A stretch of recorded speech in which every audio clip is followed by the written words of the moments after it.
Welcome back to another episode of the Mile 40 podcast. Thank you all for continuing to tune in. If you haven't already, please be sure to hit subscribe, whether it's on Spotify, Apple Podcasts, and if you have it in your heart, please drop a review. It definitely helps us continue to grow the show. Today, I am joined by Merjen. Merjen is from Turkmenistan, and the past 10 years, she's been living in the United States. She came to the U.S. in December of 2013 as a full-time scholarship holder to Moberly Area Community College in Missouri. She received her full scholarship from Prep for Success program that is granted by American Councils for International Education. She was one of the hardest working and the luckiest students who were able to earn a scholarship and get out of Turkmenistan. Then in 2017, she was able to receive a full scholarship from Missouri Southern State University to pursue her bachelor's in business management in 2019. The scholarship program was established by John and Nancy Richardsons. During her college year, she's received academic honors and graduated with a couple of achievements on leadership and service. After college, Merjen started her career in luxury automotive industry in Beverly Hills. Then she works in the high-end jewelry manufacturing. And at this moment, she's pursuing a move into New York City real estate. Merjen speaks 3 languages, Turkmen, Russian, and English. And on her free time, she likes to do outdoor activities, including yoga and meeting and connecting with other awesome people. Merjen, thank you so much for joining me today. Honestly, thank you very, very much for allowing me to be here. So I really, really appreciate that. So we had met about a month ago now at an event out in the Hamptons, and you immediately struck my wife with the way that you were just engaging with her over just selling jewelry, to be honest. There was something unique about the way that you approached her and the way that you kind of handled yourself. There was you were very relatable, number one, but number two, it was clear that as much as you wanted to probably make a sale, you really wanted what was best for your customer. Yeah. And that really stood out about you. And then in speaking to you further, I learned that you're a lot more than just someone who sells jewelry. And immediately it dawned on me that I needed to bring you on to this podcast.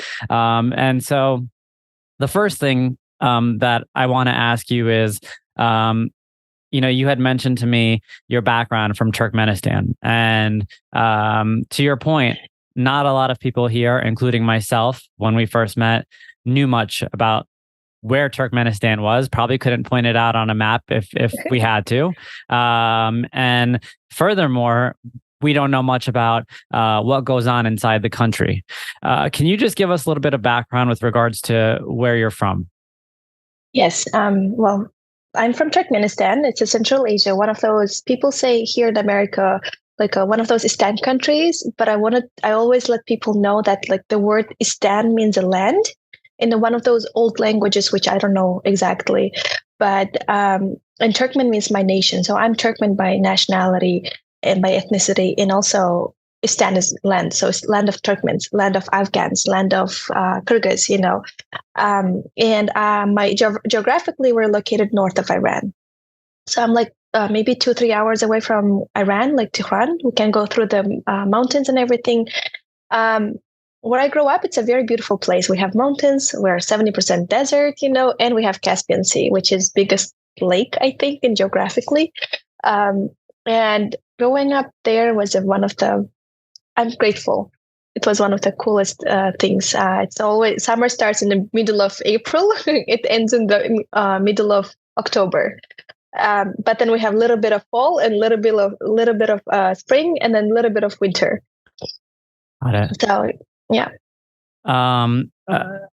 There's something that really kind of stood out when I first met you, because I could tell that despite the fact that you were very happy to be here, and right away you kind of gave me some background with regards to the journey to make it to the States. I feel like a big part of your heart is still in Turkmenistan, and it is. Let's dive into that a little bit, and kind of walk people through the journey of when exactly you left, and some of the circumstances you left under. Yeah, my heart is still in there because of my family there. So I haven't seen my family for 10 years since I left home. Now my home is in the United States, but of course I am from Turkmenistan, and I truly appreciate my culture that I grow up in. I truly appreciate my people, my food, my celebrations. It's a beautiful country, beautiful nation. But because of some circumstances, it's impossible for me to see my family at this moment. And first time I left home when I was 18, 2011 in August, I think, yes. That's when I left. And that's when my dad was able to pay for my school. I didn't even think about scholarship. He was well off, he was able to afford my living in my school here in the US. So I went to Georgia Valdosta State University for a year to learn English. And then sometime in May or June, I believe, in 2012, after like 9-10 months, I get a call from my parents saying, you got to come back, and I couldn't understand what's happening. And they were like, you just have to come back. Your dad is in the hospital, you have to come back. And I was like, okay. So I had to buy a ticket. I had to stop schooling, and I came back to Turkmenistan. Luckily and thankfully, my dad wasn't in the hospital, but because of the pressure he had to go through by our internal government, because I was in the United States and because my family is connected with the government level officials, like they are in government level officials. If I say my last name, people usually know my last name over there. My dad had a pressure to stop his business and just turn into bankruptcy, and he just had to stop working and in order to save family, So I had to come back. I think I got back like June 17th in 2012. And then I got back, first 3-4 months were hardest for me because I was going through reverse culture shock. And I just keep understanding that I was like, I don't belong here. Like, I just, like, mentally, I don't belong here because I'm like, as a person, as a woman, like, I want to achieve things. Like, I want to do things. My parents raised me to be ambitious. My parents raised me to be independent. My parents raised me to see the world and become successful, like do whatever I want to do. They really like encouraged me since I was 4 or 5 years old. I hated sleeping, taking nap in the middle of the days when I was little. So they would actually get a tutor in English language, and they would ask me to study during my nap times in the kindergarten times. They gave me to special school when I was growing up, to specifically, I think my age of 6, like preschool, like in the United States, we also had that international schools. They gave me to American or English speaking school where everything was in English, so they really invested on me when I was growing up.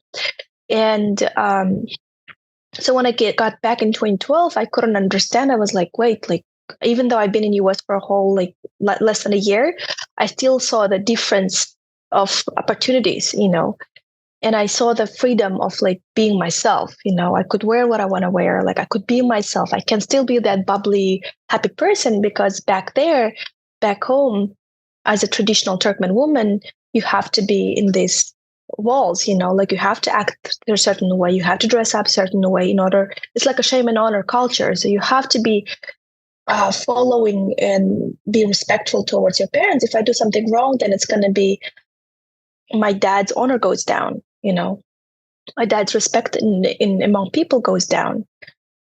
So I got back, and it took me 3-4 months, and I quietly started applying for scholarship. And then I had friends, like all of my friends at the age of 15 or 16, my parents took me to American consuls there in Ashgabat, that's where I'm from. And all the kids who had same goals like I do, and they all speak like 5 languages, 6 languages, very smart kids, and I was like a C level among them. And they were my friends because they wanted to go abroad. They wanted to do something in their lives. They wanted to achieve stuff. And so we all had the same mindset. So when I came back, I had the same friends. Some of them were also left, of course, like country because of the scholarship program opened up. And when I came back, my friends were like, all right, here's a scholarship program. You got to apply. I got a mentor there and in American Consul. So for like 3, 4, 5 months, I was studying the program because it was preparing us for TOEFL and SAT courses to get into admissions. Once you pass the test, then you have to apply, all these it takes a year, basically 2 years, maybe a year and a half for international students to come to the United States, especially from my country. And so I was doing that. Meanwhile, like I got a job offer from American consuls to work as I think it was receptionist slash assistant for a different program assistants. So that helped me a lot to save up some money, you know. And while I was doing that, my dad, of course, in my culture, like the dad has to take care of their daughter until she gets married. Once she gets married, the husband takes care of her, you know. Mm. So my dad was very against that I would come to United States. He did not. He wanted me to be successful, but he wanted me to wait until he figured things out, you know, with on his own side. And me being stubborn, and my mom, with my mom's help, you know, she was able to push me and help me, support me, saying, "Go do it," you know. And because back home we live with our parents, so I don't have to pay for food, nothing, you know. So all the money that I was making, I was saving it. I would just give it to my mom, and she would just take it to the bank. You know, she would save it. And then after that, like when time came for me to apply for scholarship, I had to leave leave the job because you cannot be part of the American consuls when you apply for a scholarship. But whenever I left that job, then my name was so well known in the international world, and especially American consuls, U.S. Embassy, because it was part of the U.S. Embassy, plus with the United Nations. These three organizations were able to get me a job as a translator in many different events. And I was also event planner. So I was helping them to make events on a government level events. And they were like, that was the best time of my life, I will be honest, because I was working with my friends, I was having fun, but at the same time, I had so much drive and I had that motivation to get out of the country, but I had to be so smart about it, you know, because I speak three languages. Like I would usually go and ahead of the time and make sure we get the best furniture, because if you're an American, they're like, they wouldn't just, you know, they don't really give you a lot of things, right? You know, so I would go and I would always like talk to my people. I would talk in Russian, English, you know, organize things. And that's how I met my American family, my host family, that John and Nancy Richardson, which it's my second family. I'm so blessed with them. I can't even imagine how I will be here without them right now. Mm. And so I was doing those things, but in the middle, I would usually like people in, I don't know, black uniforms, you know, like in uniforms, men in uniforms, I would be like, come here, you know, and I would come to them and they're like, what are you doing? In Turkmen language. And I'm like, what do you mean what I'm doing? And they were like, why are you working with Americans? Well, are you trying to get out of this country? What are you doing? And so I had to be smart about it and be like, no, I'm not. Yes, I'm working with Americans. Yes, I am here. Well, you know why? So I'm representing our nation. I'm representing Turkmenistan. Like I am who I am because of you guys. So we have to represent this, you know. So I had to speak in a nationalistic way. Is that correct? Yeah. And they would let me go, you know.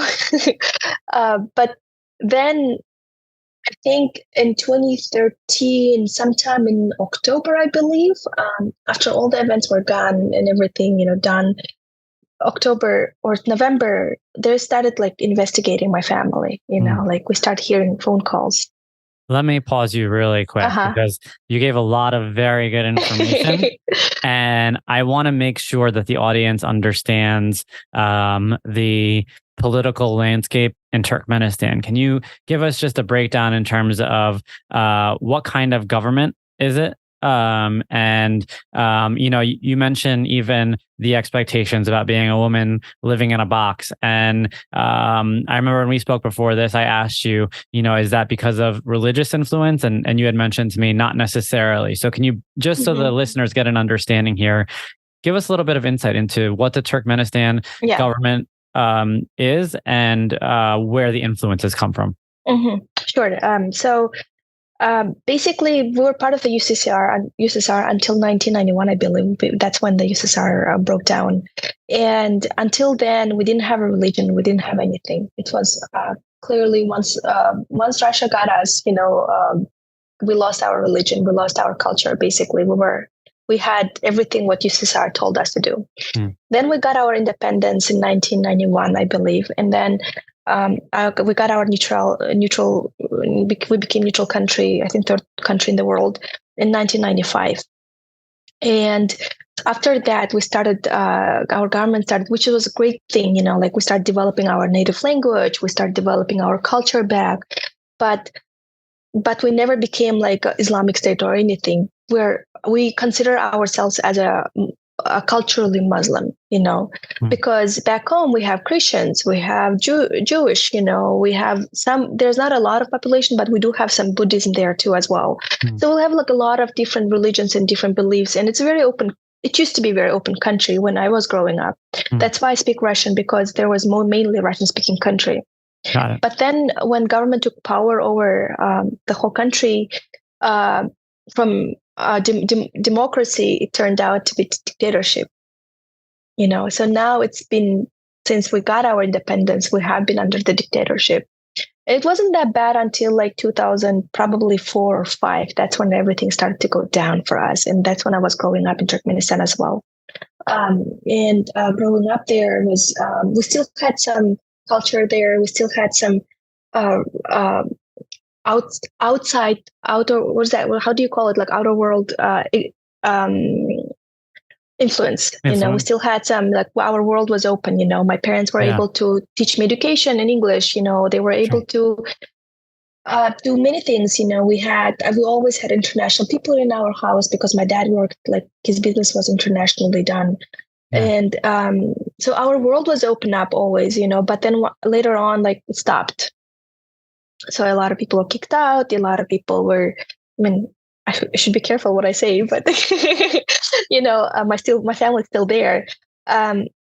So it became very dictatorship, basically. Like you can't leave the country. You weren't able to leave the country. Like for me to leave the country took me a while. Like, for my brother to leave the country took me a while. It took him a while. So people live under regime there. So let me ask you a follow-up question to that. Now that you've been stateside for the last 10 years and you see the way that the media runs over here, and when you see the way that the media talks about certain nations under duress, do you sometimes think to yourself, man, like there are so many countries out there that the U.S. media just completely ignores, and they have no idea that a country like mine is just as bad as one of the other nations that perhaps continues to get U.S. mainstream media.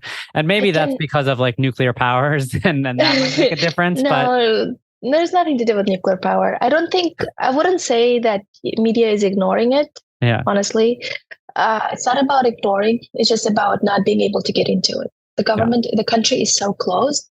Like you have to you get filtered so much in order to get into the country. Like not everybody gets a visa to get into my country. Like you have to be like going through so much in order to get there. So I wouldn't say it's being ignored. It's just like, it's just covered, it's closed. Like you can't know anything about it. Like basically the way I explain to people, I'm like, you hear about North Korea, you hear, but you don't hear anything about Turkmenistan.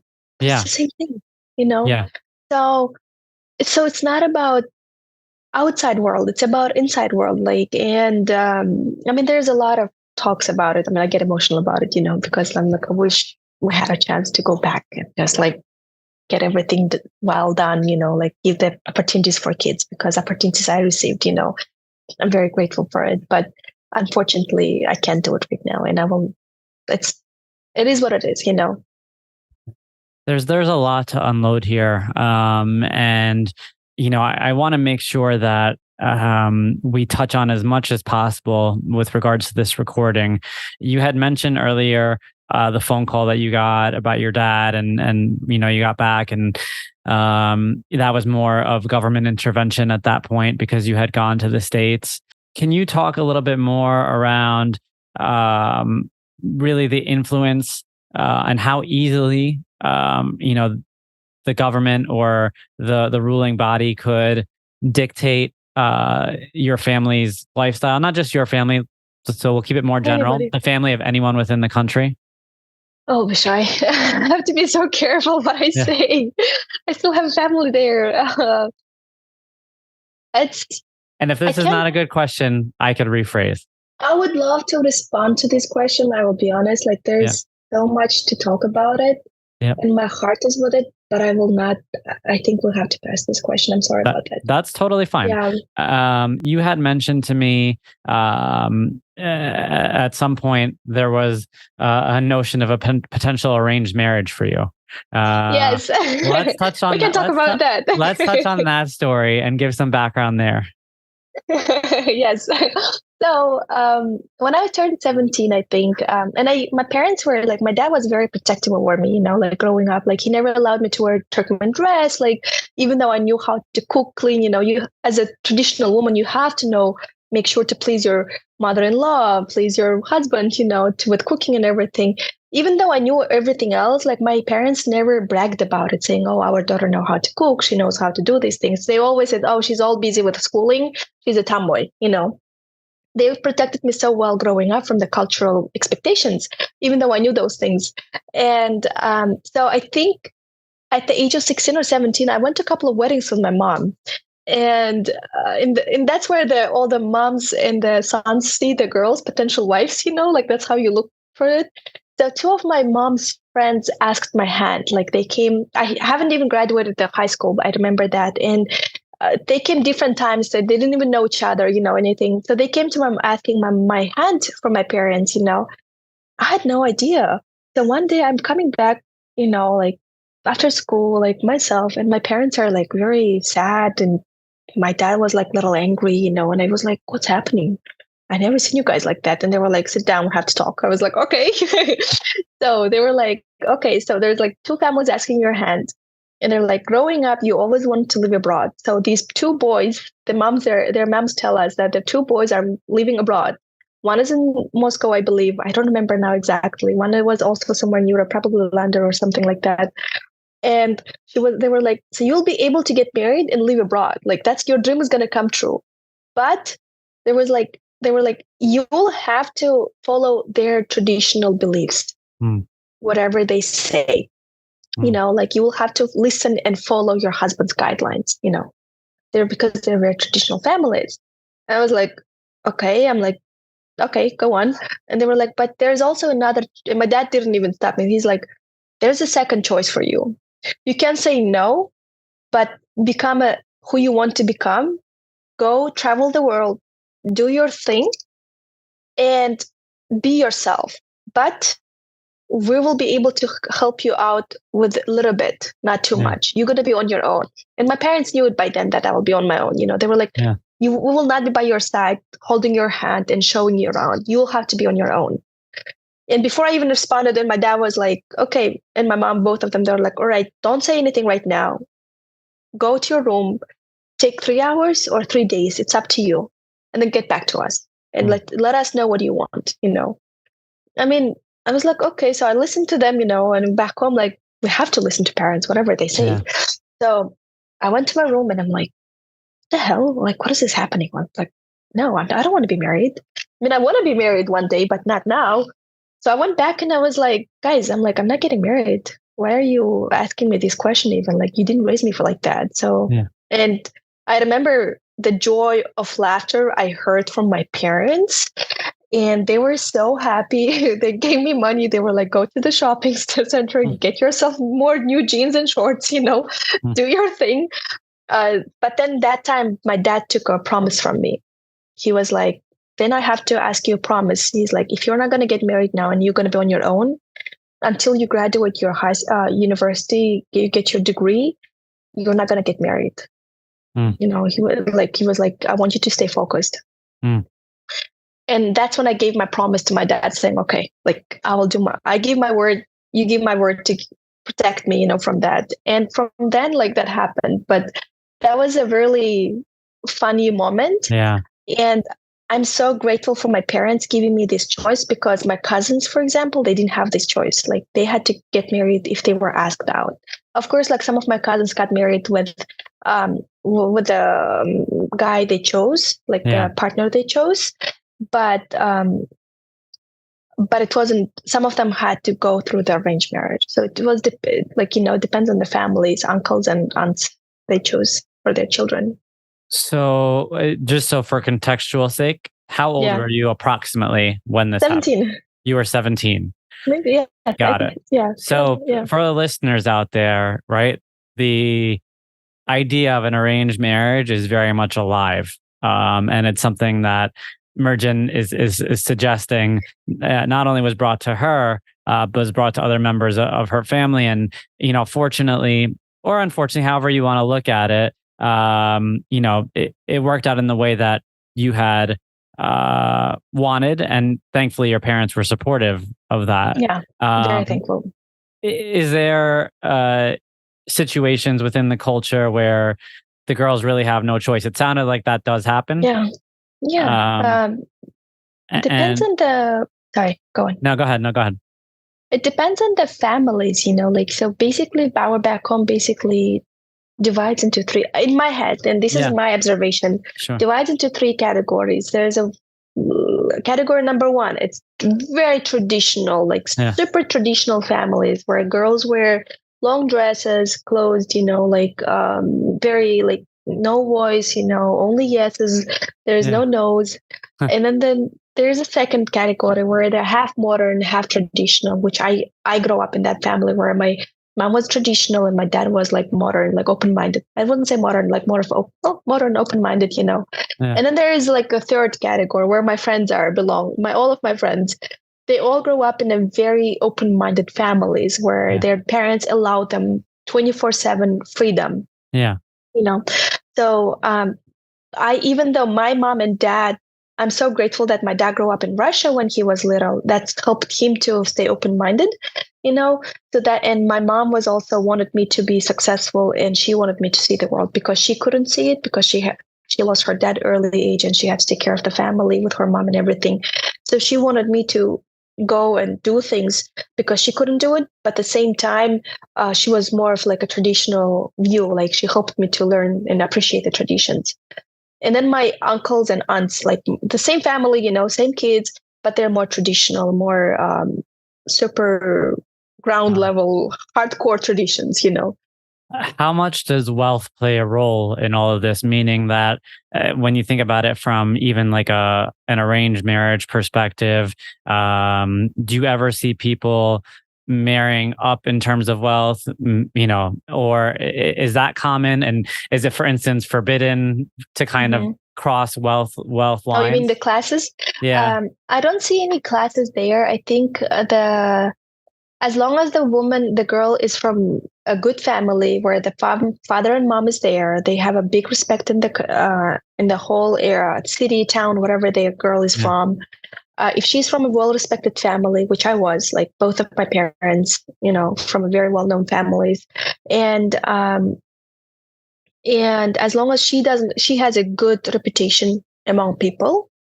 Basically, the less they know about you, better for you as a girl, and which I was. Like my parents raised me so like in a bubble that people didn't know much about me. Everybody knew my parents had a daughter, but they had no idea how I looked like, So like that, So when those two families came, they were like, "Oh, we've been friends for a while, but not just we're friends, but because of your reputation, because everybody wants to have a good girl, good girl to their home." Yeah. So she could listen and be respectful, to mother-in-law and everything. Got it. So I don't think it's a wealth much. It's more of a reputation. Got it. The reason why I'm kind of pressing on this portion of your story is because you had shared with me a couple of pages of the book that, you dream of writing one day. And one of the comments that I wrote down, that you had mentioned to me is that very few, if any, of the women that you're surrounded by are truly happy within their lives and within themselves. And you touch on the fact that abuse is something that has, kind of taken a normalcy and something that you've seen lots of and has just been kind of culturally maybe swept under the rug. And, I want to dive into that a little bit because as like the premise of the show here is to really kind of touch on those moments in life or those experiences that we come across, those parts of our journey that really cause a lot of reflection and learning, and propel us forward. And then we'll come back to some of the things that you're doing here. So let's talk a little bit about this book, and for the context for the context of the audience, when Merjen and I met, she had found out that I had published Break Barriers, and she had mentioned to me casually that she wanted to write a book herself. And then we got to talking about this episode, and she had shared with me a little bit of the manuscript around the book, and I had reviewed it, and it's pretty dark. I'm not gonna lie. It is dark. I did not see that. I did not see that coming when we first met. And I want to ask you first and foremost: do you feel a responsibility to share this part of your journey? Of course. And if so, like, what spurred it? Was it being here over the last 10 years and maybe really reflecting on the level of freedom that you see here? And I'll let you kind of pick up and before I kind of just make assumptions here.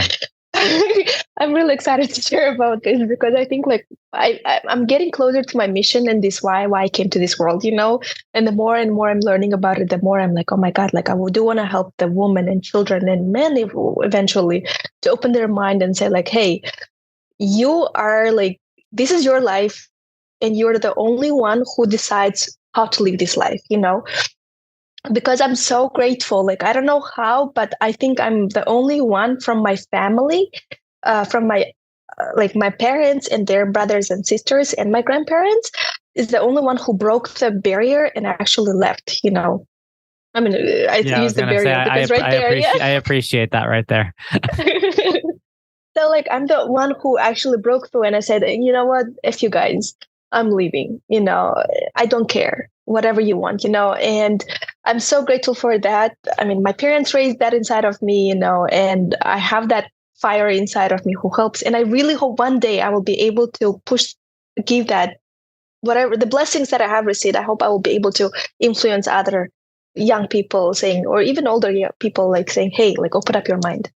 So about my family, I mean, there's a lot but in 2016 or 17, that's when I started writing that. And when I sat down in one sitting, I sat down and wrote all the stories from my memory, like about my aunts, about every woman in my family, including my mother, and both of my grandmothers, like from both sides, they were, it was arranged marriage, my dad's side, she was sold because she was orphaned because she lost her dad during the World War II.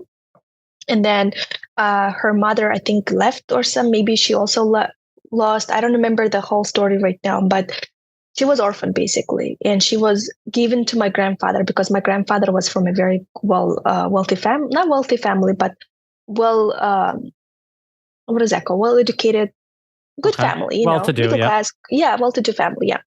And my grandfather was a lawyer, so he was studying. He was in the city. She was from a small town in a state called Dachagos, So she was given to him, and she had to stay with my grandfather. Even though I remember growing up, like she wasn't happy with him much. She's not a happy woman. Remembering that. Same thing with my grandmother who raised me, my mom's mom. She was also from small town. She was given to my grandfather, and he was abusing her. He was abusing her. They had 5 kids together, but he was abusing her. He was struggling with alcoholism. Especially during Soviet Union, it was normal. Sure. Yeah, and he had another woman in his life. Like he was not faithful to his wife, so she had to go through that at the young age in her 20s because I think she had my mom at the age of 20 or 21, like pretty early, which is normal in my country. Once you graduate the high school, you have to get married, and if you pass 23, 24, you were old, what is that called, old lady? Yeah. So I'm considered the old lady. Anyways, yeah, so they were not happy. And growing up, my aunts and uncles saw the abuse. What growing up, if you think that's normal, that's what you think it is normal. So they get into abusive relationships and they abuse themselves. Like one of my uncles, like he would beat shit out of his wife. The things that he would done to her, like, and growing up, my mom was on the phone with them. He even bought what is that called? He abused my grandmother, his own mom. So my mom actually had to buy a new place and take my grandmother away to another apartment, like to another home. And in our culture, like usually the son takes care of the parents. The oldest, youngest doesn't matter, But because the youngest uncle was living in a different city, different state, our oldest uncle had to take care of my grandmother. My grandmother got that house, like the house that he was living and raising his kids. It was my grandmother's place. Wow. And he kicked her out. He beat her out, like in everything else. And he has 3 daughters growing up. And those girls are like amazing girls, But because of their father, at the age of 6, 4, and 2, can you imagine in like winter minus 0 degree in Celsius, which is I think in Fahrenheit 32 or 28. 32. 0 is 32. Yeah, 32 degrees, and you're sitting outside because your dad is going crazy in the house, and whole night until 4 a.m. until he falls asleep, you're sitting outside waiting for your dad to go calm down, and knowing that was not good, like growing up on that abuse. My other aunt, like basically all the women in my family, they were abused, they were cheated on. One of my aunts she was pregnant, I think 3-4 months, and her husband came in and he beat her to her stomach, like where the baby is, and she ended up losing the child. So my mom was always the savior. She's the oldest child. She was the savior of the whole mess. So she had to take her to the hospital. She was in the hospital, and then she had to take her out and make her divorce. And when my aunt, before she lost her child, she went back to her home, her parents' home, where my uncles were there and my grandma. And she went and she was like, "Hey, like I want to divorce my husband because I'm not happy here." They were like, "No, don't divorce. If you're going to divorce, you're going to be shaming my family right now. So you got to suck it up and live there. Please him." Please her, like their mother-in-law, like be this was the woman. This was the woman who was pregnant who got beaten up. Yeah, she heard those words before she got beaten up. Yeah. So she didn't have a courage to leave. And my mom didn't know. And my mom was the oldest child, so she calls my mom and she says, "I lost the baby." She had a whole mess. So my mom had to actually like divorce them and take care of her. She lived with us for a while until she took care of herself, So it was like a whole mess growing up, like knowing that abuse was normal.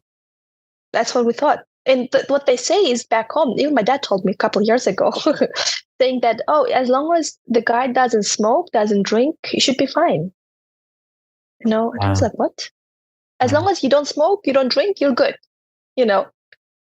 So yeah, it's a growing up on that part, like it was normal. Even my dad, I'm grateful to my dad. I love my dad. Like if not my dad, I wouldn't be like who I am today, because he raised that ambitious, like stubbornness in me, like saying you don't look back, you just go forward. But even him, like he wasn't the perfect husband for my mom. Like he wasn't.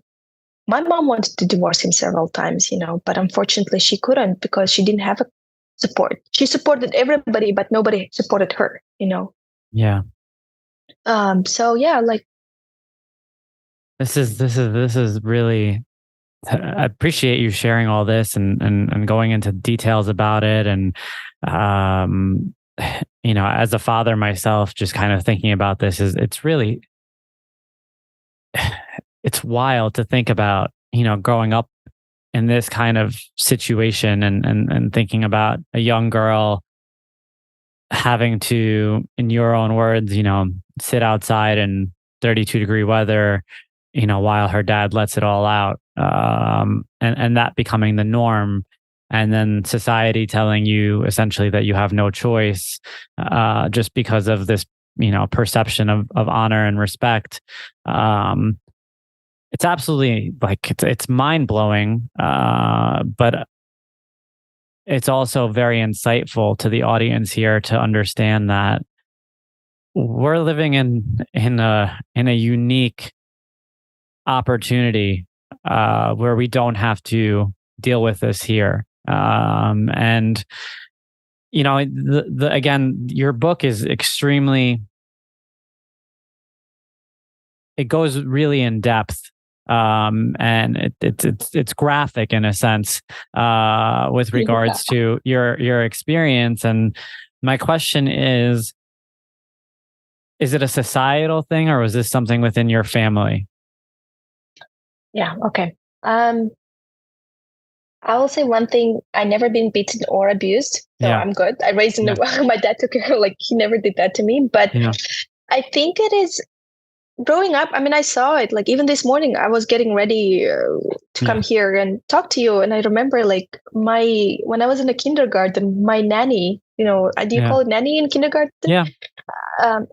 She and her daughter worked in a different places, but in the same area, And I remember she was beating her daughter in front of 50 kids and all the coworkers. And I don't know what her daughter did, but she was beating her up, and calling her names, her own daughter, and I think it is societal. I don't want to take responsibility for the whole. I don't want to generalize it, or narrow it down. But from my personal experience, I will say that it is societal. I'm sure there's good people too, but all I saw, it was cheating and abuse. Husbands cheat and abuse their wives. I don't know about women, but like that's all I saw. Because in back home, like woman has to be submissive. That's what we grow up in. Yeah, it's your story is there's so many different elements, and I keep trying to think about like the direction here, right? Like you found a way out of a societal structure that wanted to have you as an individual bound in so many different ways, whether it was the way that you thought, whether it was the way that you approached your future in work, in relationships, in education. And you talk about the influence and I keep going back to the story about you here and getting the call to go back home. What would the title of your book be? I mean, I haven't thought about that far. For me, it's like right now back in my mind, what I'm thinking is like to turn this dark story into the positive story, because it is positive, I'm grateful, I'm blessed. But I mean, of course, something marketing point, something catchy, but I think I would say the most blessed person in the world. Like I feel the most blessed woman, like as a woman, female in entire world. I'm so blessed. That's how I consider myself. So probably something to do with the blessing, I will call it, or ambition, like something like that. I haven't thought about it. So you just put me in the corner. I get that. No, I want to get to the center of your story and what people should know about Merjen. And despite the fact that, for the sake of this podcast, we are leaving a lot of information out, and rightfully so. But given everything you have been through, you talk about how blessed you are right now, and how, despite the fact that your story is mired by darkness and darkness that a lot of us couldn't even imagine, given where we, grew up, you're smiling, you're laughing, you're optimistic, and you can only go up from here. And this is something that kind of rings home in a lot of conversations that I have with people, especially people who come from immigrant backgrounds, because you've probably seen the worst you're going to see at this point in your life. So anything from here on out is probably going to be something that you can handle. I hope so. I mean, it's life. Like, you have to accept the story. I think the worst thing for me was that back in 2-3 years ago, I think. So my mom I don't want to talk about too much about her because I didn't get permission to talk about her, So I should be respectful, but she has gone through abuse, and when she went through abuse, she lost a lot of health, you know. Mm. And a couple years ago, when I was going through darkest time in my life, I think that was the darkest time in my life where, I mean, the pain that comes in through this, like through in this chest, I couldn't hold it, you know. And one day I'm getting a call from my brother saying, "Hey, Merjen, like, we will need your help because mom has 24 hours left. Mm. The doctors tell us like she has 24 hours, or she lives or she dies, you know." And for me, my mom and my brother are these, like, you know, and my host family, like my American family, like these four people in my life, maybe five, like because of my best friend too. Like there's five people in my life. They're my foundation, you know, they're my love, you know, and if something happens to them, I will not be complete, you know. So when I heard that call saying you have mom 24 hours, so those 24 hours were the worst in my life, the darkest time in my life. Like I got into my knees and I started praying.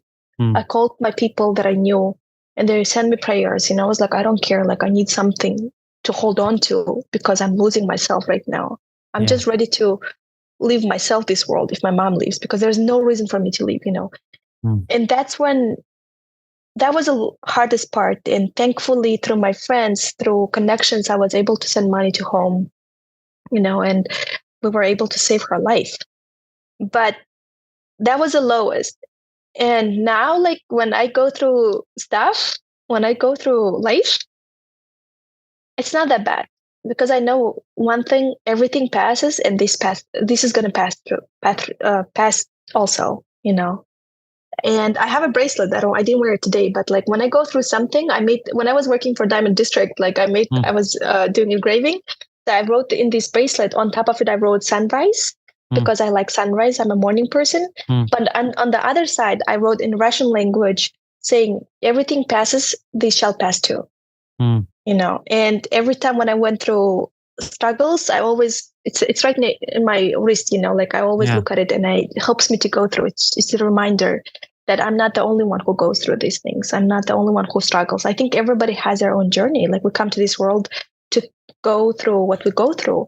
And the reason why I'm smiling is because I'm so loved. Like anywhere I walk in, like I always get so much love. And I'm like, why wouldn't I be so happy and grateful? Because I should be grateful. Like, look at my life right now, even though I am struggling still, you know, like I'm still going through changes and everything, but still I have people who love me the most.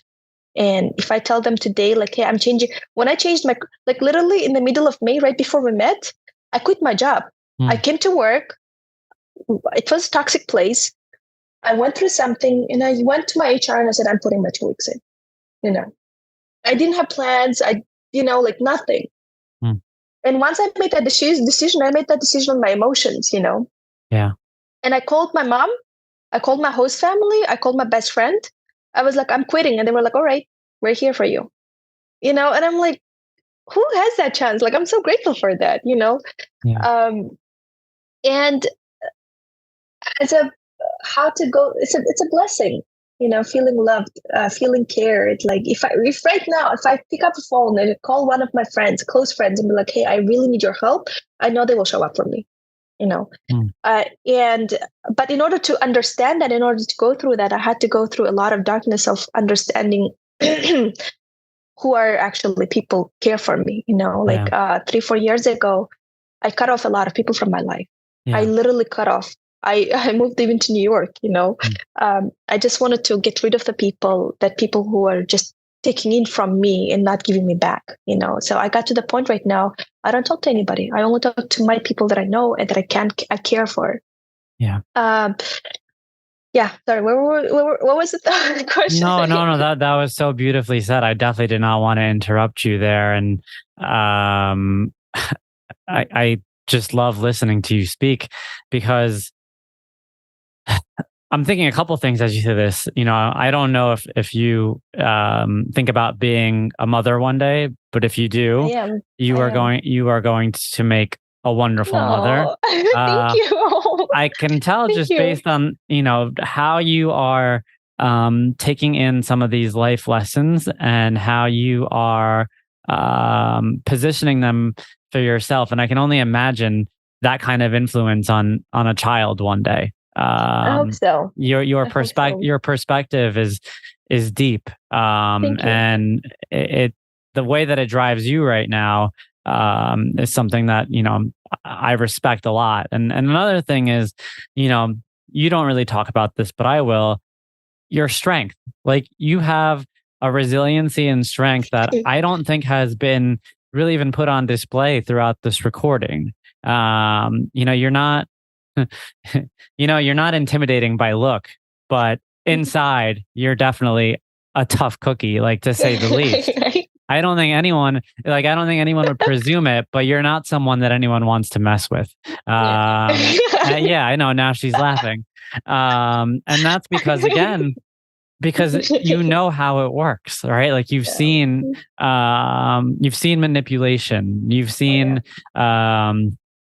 people taken advantage of. You've seen a broken down system, and you've worked around it. I mean, it all goes back to when those security guards, you know, pulled you aside as a young girl and asked you, like, "What are you doing?" And you knew how to answer that question. And you know, as someone who has been working in sales for a long time professionally, and even as someone like myself building a platform and continuing to sell it and grow it, I can't help but admire how you approach those day-to-day conversations. It all goes back to even when you met my wife, right? Like something really kind of stood out about how you approach that conversation.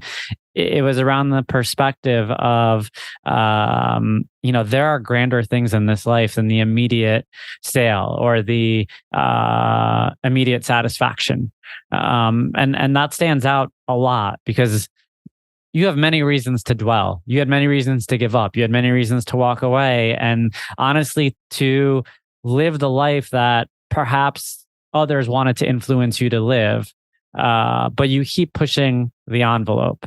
And so this takes me into the next portion of this interview where I want to talk about specifically your career journey. I know you started out, and, you know, it's crazy to think this, right? You were in a country that a lot of people, you know, wouldn't even recognize here, have heard about, but wouldn't recognize. And then all of a sudden you ended up at Beverly Hills Lamborghini and Bentley. I'm telling you, I'm blessed. So we didn't even mention that earlier. So let's talk about that part really quick. How did you end up in Beverly Hills? I'll tell you, before I tell you that, I just want to talk about a little bit about the father figure in my life. So I did grow up with my father, but emotionally, he wasn't healthy. You know, like he's an unhealthy person emotionally, even though he was good dad, but I never heard from him saying, I love you. I never heard him. He would show it with actions, but he wasn't strong enough, you know, and I'm coming from a genes of, or like a background of woman from my mom's side. Like we all are very tough cookies. Like we're very strong. My grandma, she raised like 5 kids on her own, working in 3 jobs, you know, and my mom, like when her dad died in her hands. They were walking to school. He had a heart attack and he just collapsed in her hands. Wow. Like at the age of 16, going through that trauma, you know, and, but I'm so grateful that I was able to forgive my dad. And and the healing started back in 2017, I think, like 6 years now. You know, healing started back then. I start forgiving him and everything, but I'm also I just want to say very grateful. I am very blessed. You know, I have another dad in my life. This is my host family, American family. They're my another family. Like, you know, we always joke, like, you know, family doesn't need to be blood, you know. Yeah.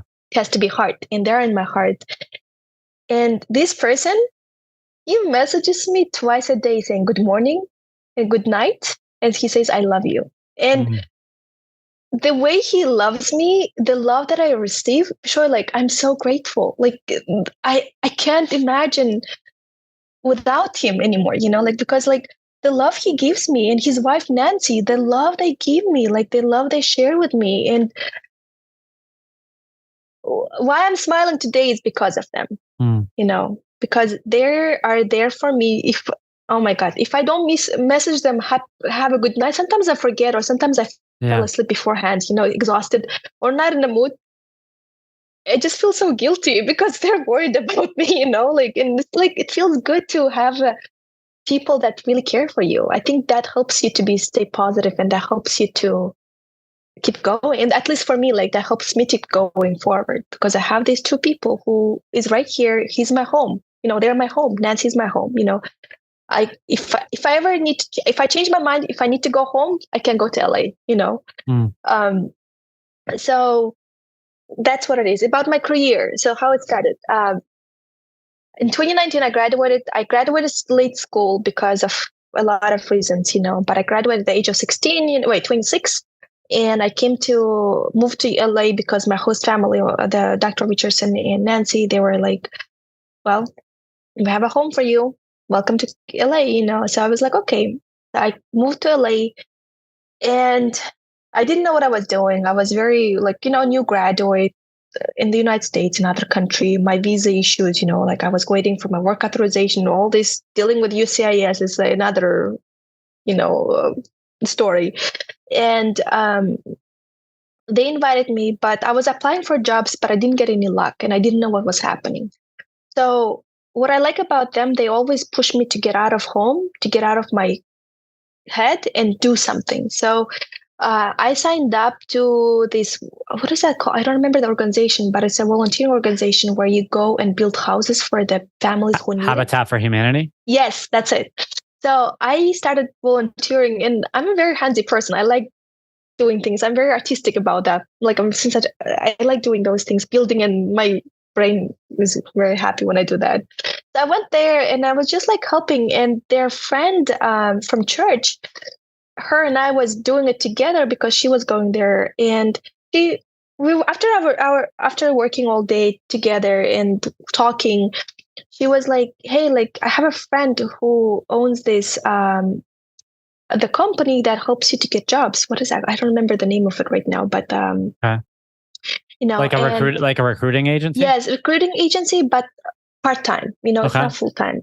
Okay. I was like, and she was like, while you're getting for a job, like maybe you could work for her. It's going to be some kind of income. And I was like, sure, let's do it, And I remember she introduced me to her, and the lady got impressed by my story, because the friend of my host family, she talked about my story. And when I met her, and she was like, oh my gosh, she's like, I want to help you. People like you, it's very rare that I meet. And she was like, I will open up the doors for you. But I will open up in one high-end places. And I had no idea. Those days, I didn't even know anything about cars, nothing, now nothing about luxury, no brands, nothing, She was like, I will open up the doors for you. You choose, and it's up to you to make it or not to make it. I was like, okay. I was like, you just give me, I'll do it, So she opened up to me several company doors, and surprisingly, I had a couple of companies. Well, as a weekend person, for Bentley Lamborghini, I worked as a weekend receptionist on Saturdays, And then there was another company that she sent me. It was luxury, also another luxury company. I also worked for them for a couple of days, and I was juggling here and there. And then the moment I walked into Bentley, those people there, I call them my Wilshire family because it's located on the Wilshire Street. The moment I walked in, everybody was so open, like welcoming, and I didn't expect from such a luxury high-end place people to be so friendly, because usually you expect them to be stuck up, Yeah. Here they are, they're like, oh Merjen, let me help you, let me do this here, sweetie, they were so sweet and adorable and so welcoming. So I fell in love with it. But the day I walked in, the first day I didn't do anything because I was getting used to it. Sure. The second Saturday I came in, it was so disorganized, and I'm very organized person. I like when it's organization. Yeah. By nature, I'm an event planner, so I like everything to be, ABCD. So I came in and I was like, all right, guys. And those days I was even a bit more, outgoing. I came and I was like, and I have this personality where I'm like, I don't care what you think about me, but this is my opinion, So I was like, this is disorganized. I'm going to clean up everything, and I'm going to organize everything. So I organized everything.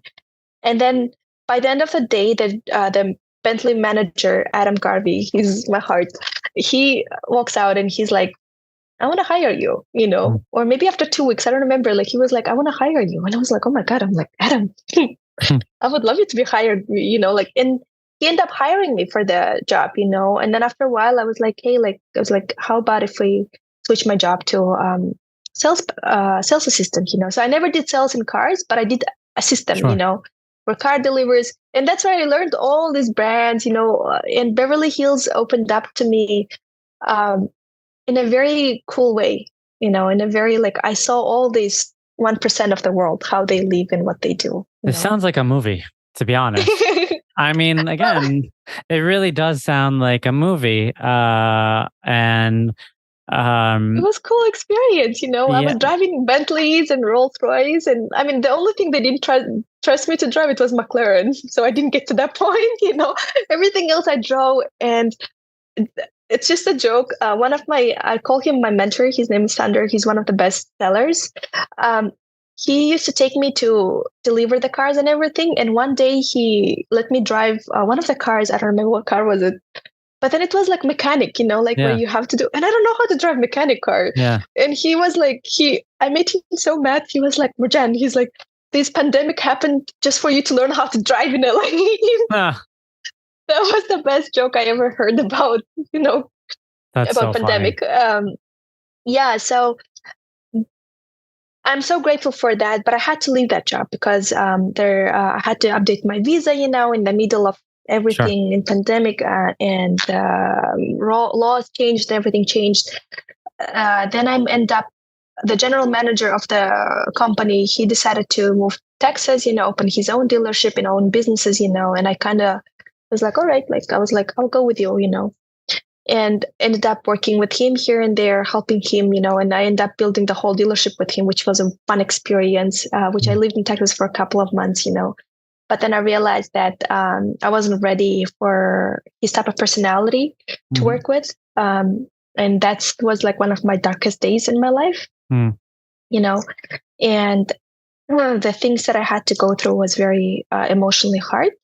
But I'm really grateful for that experience, because through that experience, I was able to find the strength, and through that experience, I was able to stand up for myself and say, I'm done, I'm leaving, Can I pause you really there and ask you, was your earlier experiences in life, did they help empower you to make this decision easier? To leave, when deciding to leave, the region where you grew up and the expectations there and the pressures of society over there, that had to have been very, very tough at the time to make that decision.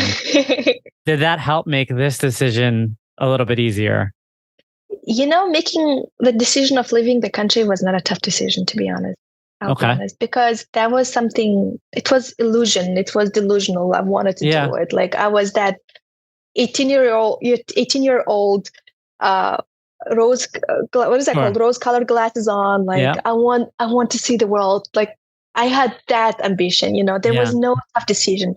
The biggest tough decision is when I left, the toughest time of that whole journey of leaving Turkmenistan was that when I got to the airplane, my airplane was taking off. Well, first, my dad never cries, and that day when I saw him last time, which was 2013, December 15th, I think that's when I saw him last, he cried when I said goodbye. That was hard. I was like, why are you crying? But okay, and I knew that I wouldn't see them for 10 years. I knew it, and I'm so grateful for my parents to prepare me. I just didn't know how hard it's going to be, I just knew it, but I didn't know how hard it's going to be. And getting into that airplane and from the window, and I sat by the window, and I sat down and I saw how I was flying away from my city and knowing that I will never come back.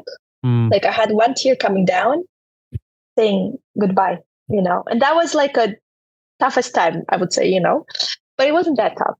If there are any Hollywood producers listening to this episode, she's definitely painting the perfect picture.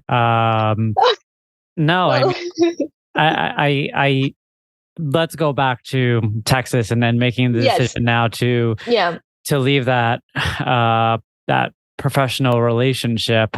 When we met, I could tell you're in the process of building yourself professionally, and you're positively relentless in the sense that you already know you're going to succeed. You're just I just need figuring to be out the patient. yeah, you're just figuring out the pieces in the meantime. And I feel like the journey is just been really, really insightful. If you know me, you know that I like to look good and feel good. As an endurance athlete who trains daily, I need my wardrobe to fit the mold. Rhone creates performance-driven clothing for your active lifestyle. Each piece is designed for versatility and made with integrity to outfit you for an active life lived on your own terms.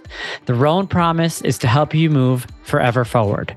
Use code MILE40 for 20% off online and in-store for new customers only. Visit www.rhone.com, that's Rhone spelled RHONE, or find your local store and move forever forward starting today. So you leave Beverly Hills, you move to Texas, you help build this dealership. Then what happens? So the way I decided to leave the Texas was that I think I'm that type. I'm a very stubborn person. Once I know what I want, that's it. Nothing can stop me, But at the same time, on that place, it was enough was enough. Like I don't get easily. I mean, I get frustrated, but I don't get angry because if I get angry, it's not a good thing. Like I can destroy the whole, But I never do that. Like I have like that anger inside of me, if I have to. But other than that, like I don't allow myself usually get angry, and I'm very patient with people. I'm very patient with situations, And I got to the level of disrespect towards myself, to the level that I couldn't hold it anymore. I was like, who do you think you are? I got so mad at that, I mean, I don't want to say too many bad things because I do respect the person. I'm really grateful for that person. But him joking, saying, oh, I thought you just got out of boat yesterday, Get off the boat? That kind of joke I heard, towards myself. And I didn't say anything, I was like, okay, I was like, maybe it's a bad joke. I don't know. Like everybody has this weird sense of humor. I was like, whatever, But I didn't take it too personal, but it was still back in my mind. That kind of like, like did to my ego. That will grind your gears. That's highly inappropriate to say out loud. So when he said that, I was like, wait a second, just because we're a son of a millionaire, just because you were able to get everything easily. I mean, he wasn't interested in women. So I was easy. It was good for me to be with him because I didn't feel, it was only professional. There was no threat there. Yeah. Yeah. It was only professional relationship we had, and friendship, I would say, and him saying that, and then there was many more disrespect towards me. And I'm like, here I am, like living in LA, yes, I'm going through stuff right now. I'm waiting for my documents and everything. I'm like, even then, you should not be disrespecting me like that, Yeah. I did everything on my own, like everything what I have achieved, and I have achieved a lot of things for myself, like for my own personal proudness, good job, I have achieved with my own hard work. I never had a daddy or a mommy who helped me with anything, even when I couldn't even walk. Like I would get sick and I couldn't even walk to the kitchen. Yeah. I would call home and my parents were like, Merjen, you can't do this. Yeah. There's no way back to you. Like we cannot be there for you. You have to do it yourself. That's what they would used to tell me, like on Skype. And that was kind of like, he made me so angry one day that like, I never seen myself screaming and yelling. I never thought that I have like a high voice like that, because I'm very like calm and, I can be outgoing, but not like that screaming, I thought like I have a calm voice, and here it was. And after that moment, I decided, I was like, you know what, whatever happens, I'm leaving.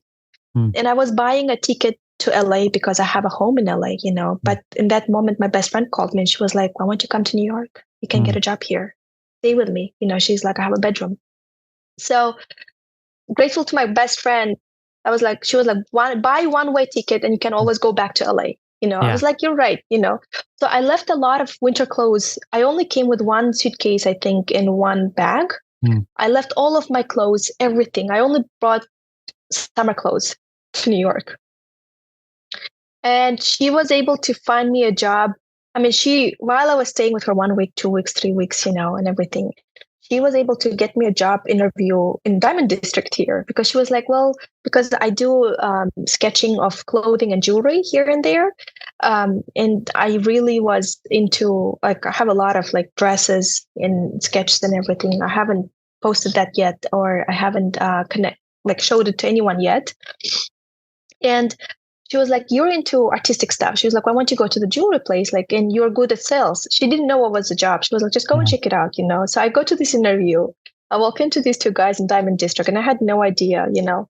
And I was broken by then. Like, I was broken emotionally. I was broken any possible way you can imagine. I was only walking person.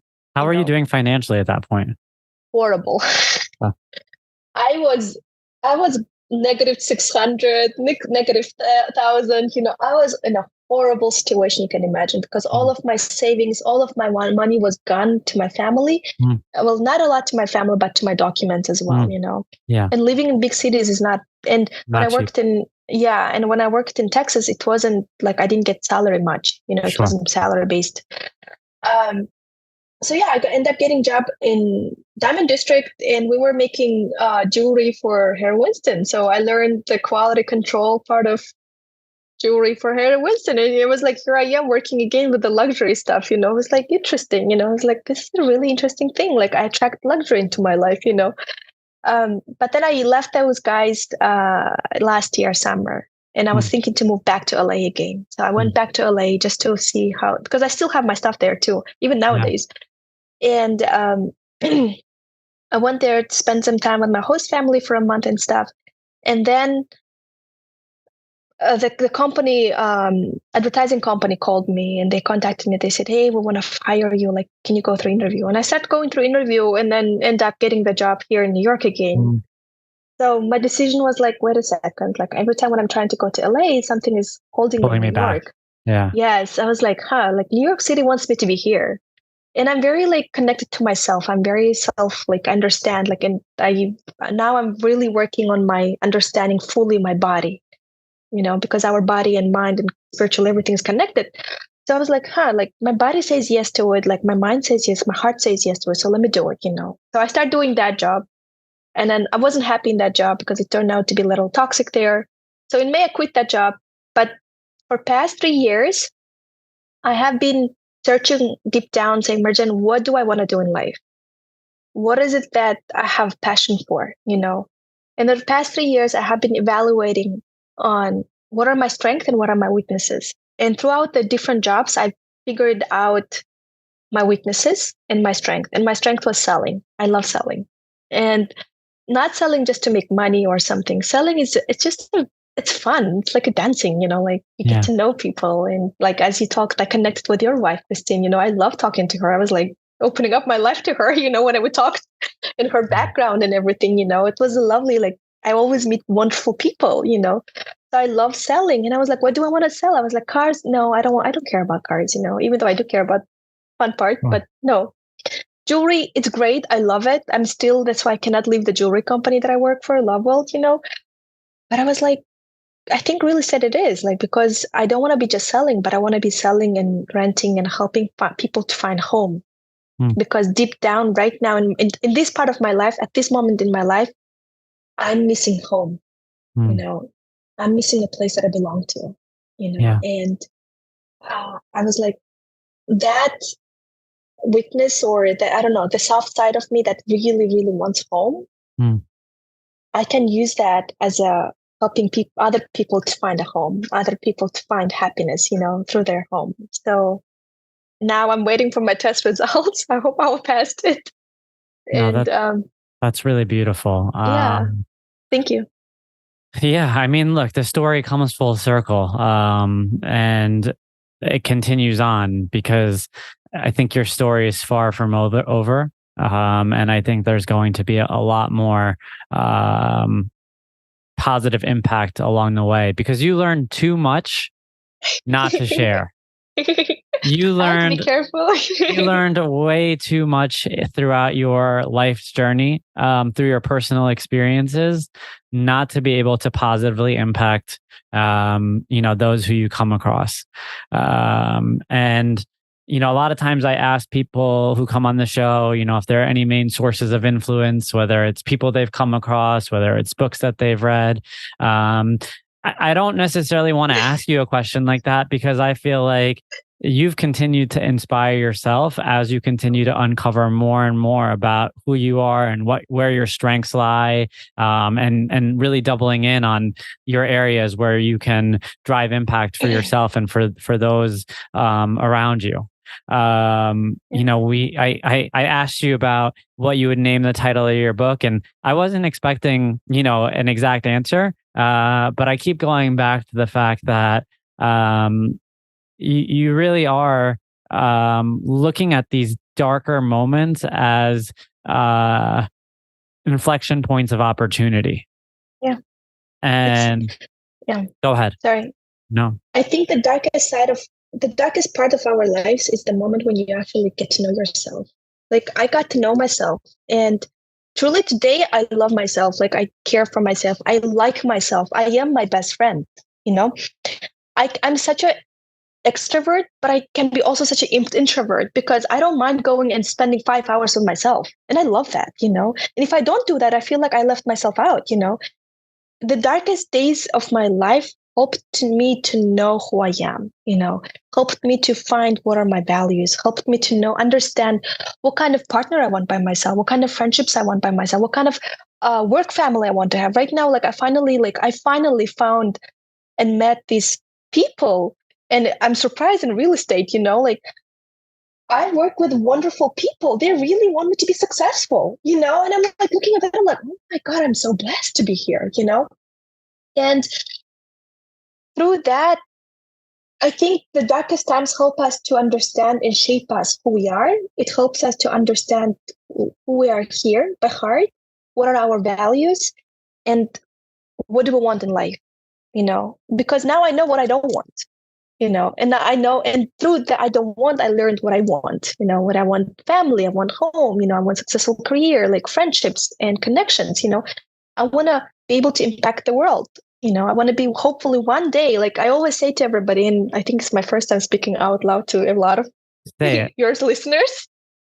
I really hope one day, and if I will be able to make that dream come true, I can die anytime with the saying, I'm grateful for this life. I'm ready to go to another adventure with my soul. I want to open, I really hope there's going to be some kind of orphanage or a school for the kids that don't have the chances like a lot of people with their parents have, and help them to give them opportunities to be healthy, to heal because of a lot of traumas, and connect that school with lots of schools in the world, and make sure to open up scholarships for those kids, orphan kids or kids from the war, the kids from the families that cannot afford, because I have been there, I have grown up. There was nights when I growing up, my parents couldn't afford the food, so my dad would boil the water, and he would give this 3-day-old, very tough, bread. And he would be like, guys, look how blessed we are. We have a boiled water tonight, and we have a bread. Let's enjoy it tonight. So growing up and knowing those things, I really hope one day I'll be able to open up opportunities for other kids, for other children and women and guys, boys, men, doesn't matter, for people to achieve and live the life they want to, because, I'm blessed to have what I have right now. I can't tell you the kinds of emotions that I'm going through just hearing you speak. Merjen, I hope I did your story some justice today. I really do. I feel like, there's just so much about you that's special, that's touching, that's influential and inspirational. And I know, this is the first time you've really shared your story publicly.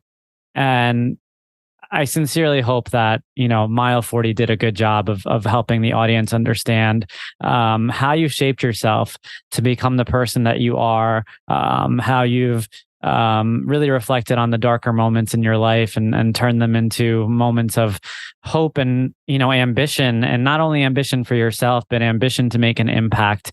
And so I just want to say thank you. Thank you for coming on to Mile 40. It was a sincere pleasure having you on today.